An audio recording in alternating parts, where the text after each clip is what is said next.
Hello, Israel. It's me, Seven Heaven, coming to you again, once again, with another video.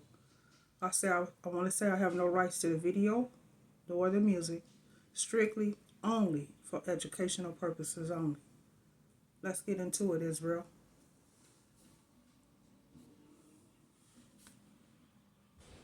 This is Proxima b, which is the closest exoplanet to us. This planet orbits its star in just 11.2 Earth days. Its minimum mass is estimated to be 1.2 Earth masses. It is 0.0485 astronomical units, or AUs, away from its star, which means it is approximately 20 times closer to its star than the Earth is to the Sun. Because it is part of a triple star system, the host star Proxima Centauri is also known as Alpha Centauri c. It is a variable star that causes flares and abrupt brightness changes. This means that any atmosphere Proxima Centauri b may have will most likely be destroyed by the star's UV and X-ray emissions. Aside from its distance, Proxima Centauri b is interesting because it's located in the habitable zone of its planetary system. It is similar to Earth in many ways, making it a No, popular topic among no, astronomers. However, there is still much unknown about Proxima Centauri b. First and foremost, we don't know whether or not this exoplanet has an atmosphere. The exoplanet's age is also unknown. We don't know if it has moons. Proxima Centauri b is located 4.2 light-years away from our solar system. It is part of the Alpha Centauri triple star system, which also includes the dwarf star Proxima Centauri. Proxima Centauri b is significant to researchers because it's the nearest exoplanet to us, but it's also a fascinating subject because it's roughly the size of our planet, and Proxima b's composition and location in the habitable zone make it even more Earth-like. And this brings us directly to another reason scientists are fascinated with Proxima b and would like nothing more than to visit it. Is there a possibility of life existing on Proxima b? Scientists have spent decades trying to establish whether life can exist in the universe outside the solar system, and Proxima b is a good candidate for exploration. The presence of liquid water on the planet's surface is critical to habitability. While visible and infrared light simply warm a planet, high-energy radiation, X-rays, and extreme ultraviolet and particles pose a threat to gases and liquids because they can be eroded away and escape into space. Because Proxima b receives significantly more of this radiation than Earth, it is critical to determine whether the planet has been able to maintain its water and gases in general over the course of its 5 billion-year history. Researchers have discovered that Proxima b currently receives 60 times more high-energy radiation than Earth, and that the total since formation is approximately 7 to 16 times higher, because the Earth was also irradiated more strongly in the past. Although the amount of water on the planet at the time of formation is unknown, calculations show that Proxima b may have lost about one ocean's worth of water due to earlier radiation in the first 100 to 200 million years after formation. What happened after that point is unknown. The planet could have continued to lose significant amounts of atmospheric gases, eventually becoming a dry, atmosphereless world. Or perhaps it could have kept most of its atmosphere and liquid water on the surface, making it hospitable to life as we know it. Both options are still open. Although more research is needed, studies have concluded that the presence of liquid water on the surface today cannot be ruled out, and thus Proxima b can be considered a viable candidate habitable planet. And to investigate the possibility of Proxima b having surface water and an atmosphere, researchers used a sophisticated 3D model and explored a wide range of atmospheric compositions and water inventories. They discovered that liquid water may exist on the planet's surface only in the sunniest regions, either in the planet's hemisphere facing the star or in a tropical belt. However, what better way is there to explore Proxima b than sending a probe to the exoplanet? And yet this is where the problem lies. Proxima Centauri is 4.2 light-years away from Earth, or about 25 trillion miles or 40 trillion kilometers, which would take approximately 6,300 years to travel using current technology. A journey of this magnitude would take many generations. Indeed, the vast majority of those involved would never see Earth or its exoplanet counterpart. And the these humans would need to reproduce with each other throughout the journey in order to arrive at Proxima Centauri with a healthy crew. Apollo 11 travelled at around 40,000 kilometers per hour, which would take over 100,000 years to reach Proxima Centauri. However, spacecraft have become faster in recent years. The Parker Solar Probe travels at a speed of more than 700,000 kilometers per hour, or about 0.067% the speed of light. NASA's New Horizons probe completed its 3 billion mile or 4.8 billion kilometer journey to Pluto in 2015 after 9.5 years. The spacecraft reached speeds of up to 52,000 miles per hour or 84,000 kilometers per hour. And at that rate, New Horizons would take 54,400 years to reach Proxima Centauri. And NASA's Juno probe reached speeds of around 165,000 miles per hour, 265,000 kilometers per hour as it entered orbit around Jupiter.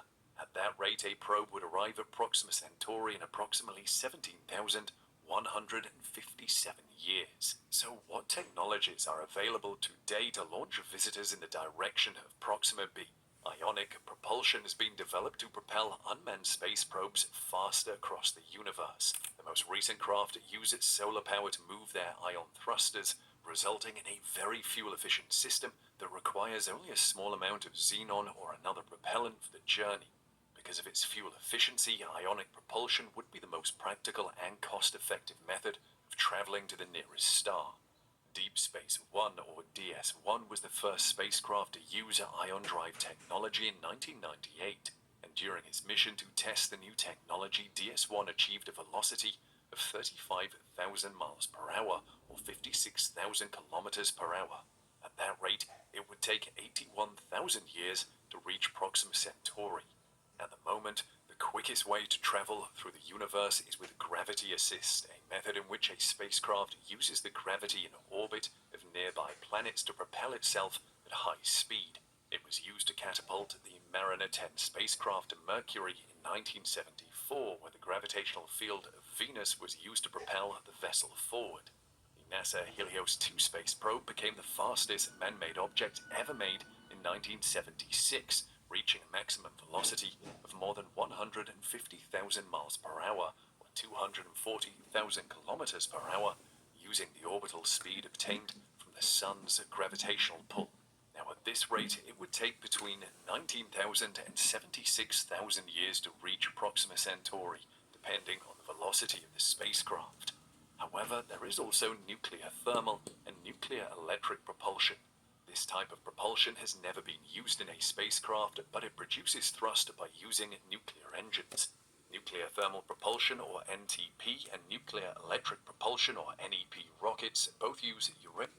Israel, if they can't break through the firmament or the dome, explain to me, how are they doing all this? How is all this possible? What is it in our atmosphere? Above the clouds? Up towards where the dome is? How is this possible, Israel? Because we know, those who know that they can't get past the firmament. They've been trying for the longest. They can't break through it. So explain to me, how is this possible? It's all lies, Israel.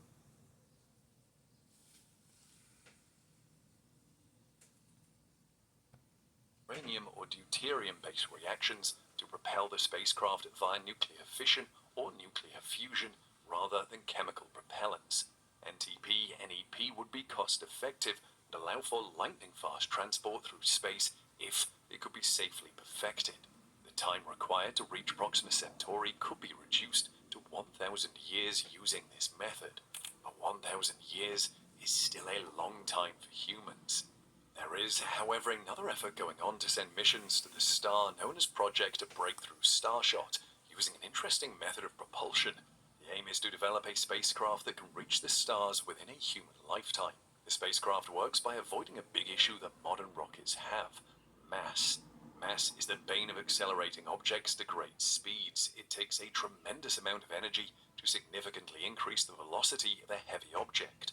As a result, if the goal is to reach a distant star in a reasonable amount of time, say within a generation, the spacecraft must be extremely small and as a result robotic. Furthermore, it still requires an extremely energetic boost to get it up to speed. This is the basic idea of Breakthrough Starshot. Create a Starship-equipped nanocraft to give it a powerful push and watch it zip off to Proxima Centauri at more than 130 million miles per hour or 216 million kilometers. Yeah, but it ain't happening in space, Israel, because they can't break through the firmament to be able to allow this to take place. Now, maybe up in the high atmosphere where we can't see it, for it to actually happen, covering it with the chemtrails, I can see that's possible. You can too, Israel. But going out in space, no. If they could break through the firmament, then yeah, we can say this could happen, but it's not. Per hour, and to increase the chances of some of the spacecraft reaching the star, the brains behind the project plan to send hundreds, if not thousands of them. Isn't it simple? Well, yes, in theory, but in reality it will require a tremendous amount of effort, numerous technological breakthroughs, and of course, a large sum of money. But what better time than now to embark on such a life-changing mission? So to travel quickly to another star, a spacecraft must be small. However, it also requires a strong push to get started. One possibility is to borrow a tool used by pirates to plunder the seven seas, the humble sails. Starship's sails, however, would catch powerful beams of laser light rather than wind. The idea of sailing in space is surprisingly not new. In fact, the first mention of cruising through space on celestial winds was in a 1610 letter from astronomer Johannes Kepler to his friend Galileo Galilei. With ships or sails built for heavenly winds, some will venture into that great vastness, Kepler wrote. However, it wasn't until the work of Soviet rocket pioneers Friedrich Sander and Konstantin Tsiolkovsky in 1924 that the true potential of using sunlight to sail through space was fully recognized. The idea was then taken a step further in the 1960s by Hungarian astrophysicist George Marks, who wondered if a directed beam of energy rather than sunlight could be used to propel such a spacecraft. In the 1970s, American physicist and science fiction writer Robert Forward took the lead of further developing the light sail concept.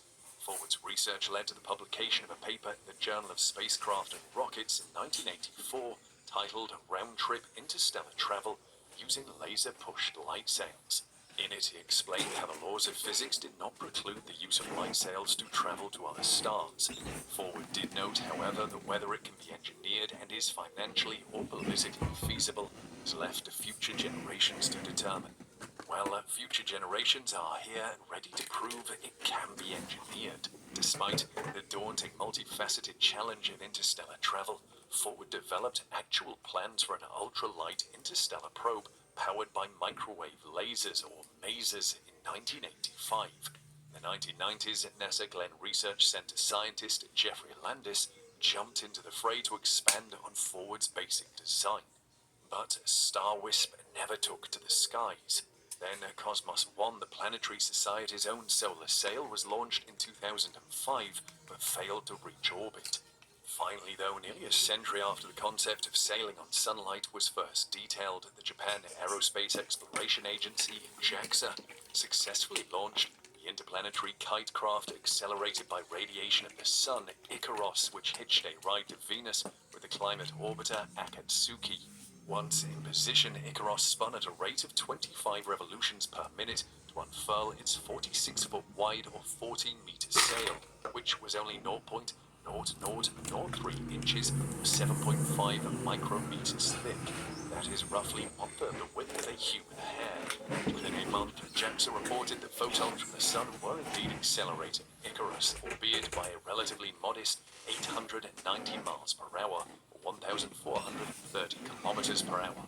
And by utilizing adjustable LCD panels embedded near the sail's edges, the spacecraft was able to adjust the force pushing against it, allowing it to change orientation at will. After the technology behind light sails was proven to work in space, Israeli-Russian billionaire Yuri Milner stepped up a few years later.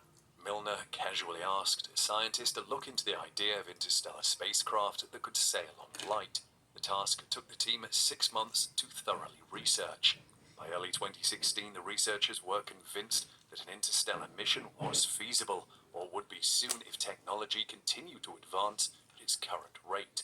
So Milner officially launched the Breakthrough Starshot project with a $100 million personal contribution to fund proof-of-concept research and development not only of light sails, but also for other advanced technology required to send a craft to another star within a generation. Since then, devoted scientists and engineers have worked tirelessly to make this lofty goal a reality, taking advantage of additional funding from multiple NASA grants. The initiative has made some significant progress and is still addressing some issues. For example, if Breakthrough Starshot is truly capable of accelerating a spacecraft to 20% the speed of light, that craft will need to be roughly 1/1000 the mass of Icarus, which weighs approximately 4.4 pounds or 2.2 kilograms. That means Starshot will have to fit everything it needs for a 4-year interstellar journey into a suitcase no bigger than a couple of paper clips. There is, however, something working in favor of Starship, and that is the famous Moore's Law. It predicts a biennial doubling in the number of transistors that can fit on a microchip, allowing for smaller, more powerful devices.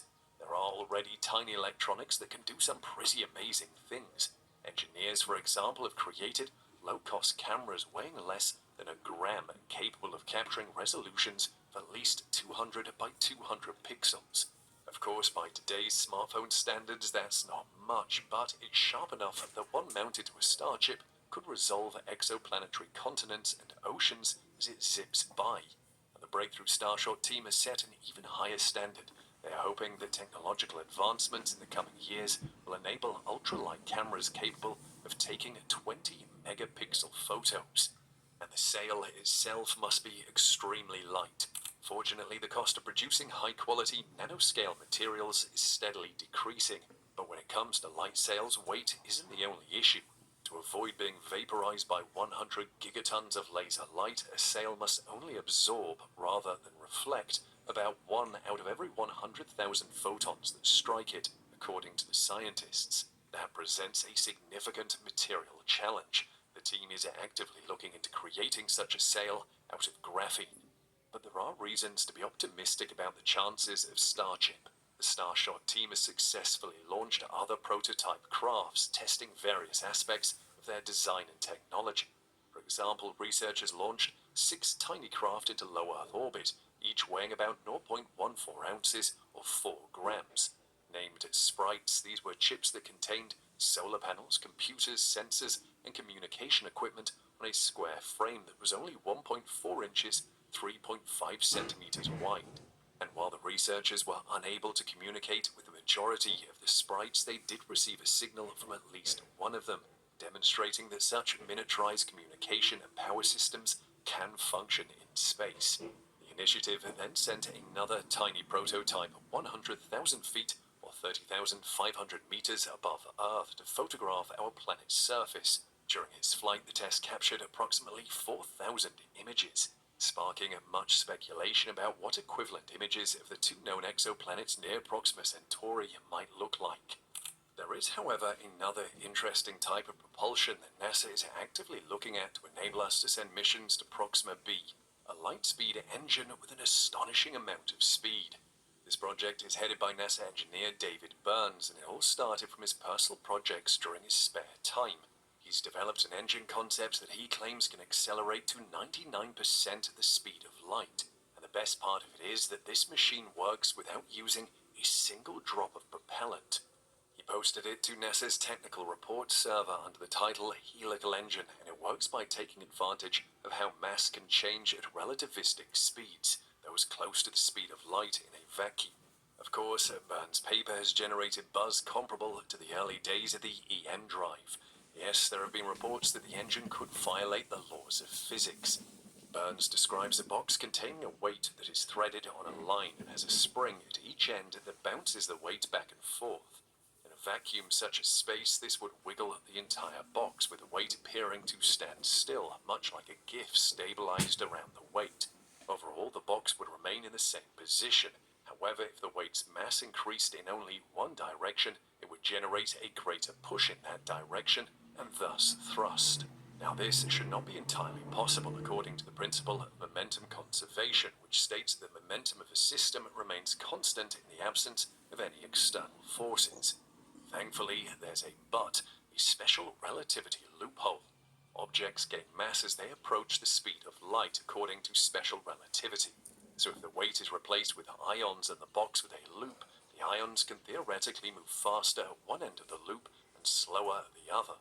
Burn's drive, however, is not a single closed loop, it's a helical, like a stretched spring, hence the name helical engine. This engine accelerates ions in a loop to relativistic speeds, then varies their velocity to change their mass slightly. To generate thrust, the engine then moves ions back and forth along the direction of travel. And something else that makes this machine very interesting is that it has no moving parts, except ions traveling inside a vacuum line that are trapped inside electric and magnetic fields. That means the engine has fewer chances of breaking down in space. The helical chamber is 200 meters or 656 feet long and 12 meters or 40 feet in diameter. It would require 165 megawatts of energy to produce 1 newton of thrust.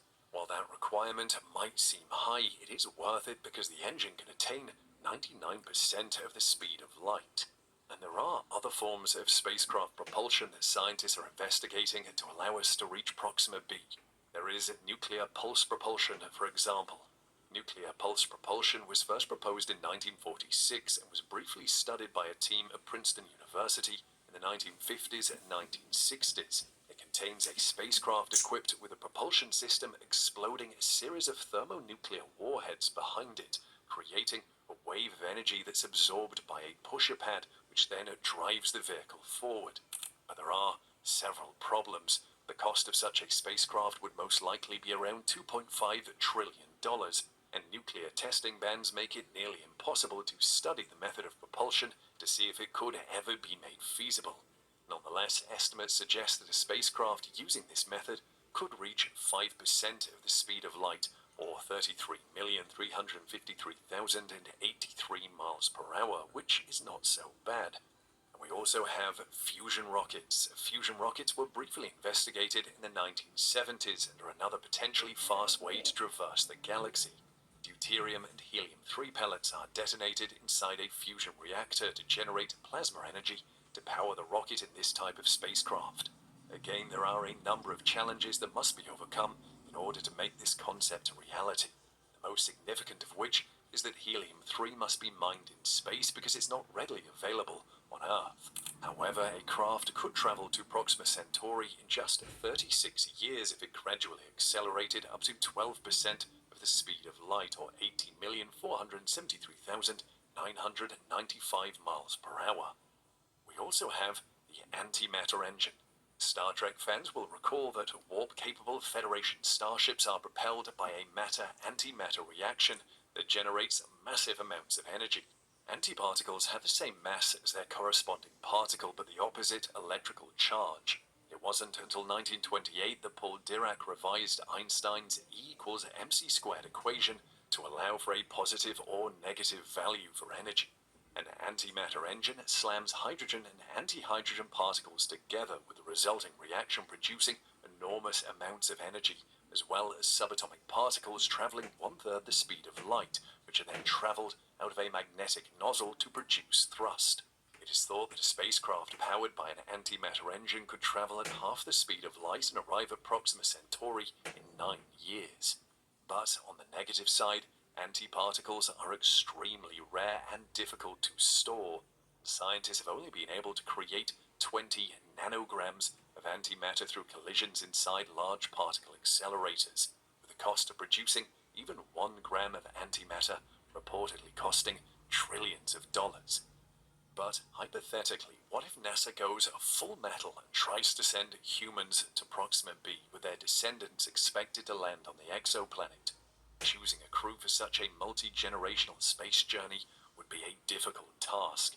Important parameters include the number of men and women on the crew at the start, their age and life expectancy, infertility rates, the ship's maximum capacity, and so on. It also necessitates rules governing the age at which procreation is permitted, the degree to which parents can be related, the number of children they can have, and so on. It's a messy plan with a lot of unknowns, by the way. According to scientists, the chances of success do not reach 100% until the initial crew has 98 settlers or 49 breeding pairs, meaning a minimum crew of 98 settlers is required for a 6,300-year multi-generational space journey to Proxima Centauri b. Interesting to note, though, that the chances of disaster due to accidents or plagues may be much lower than the chances of disaster due to social All right, factors, Israel, take it for such what as it is. conflict Much and love, Israel. mission.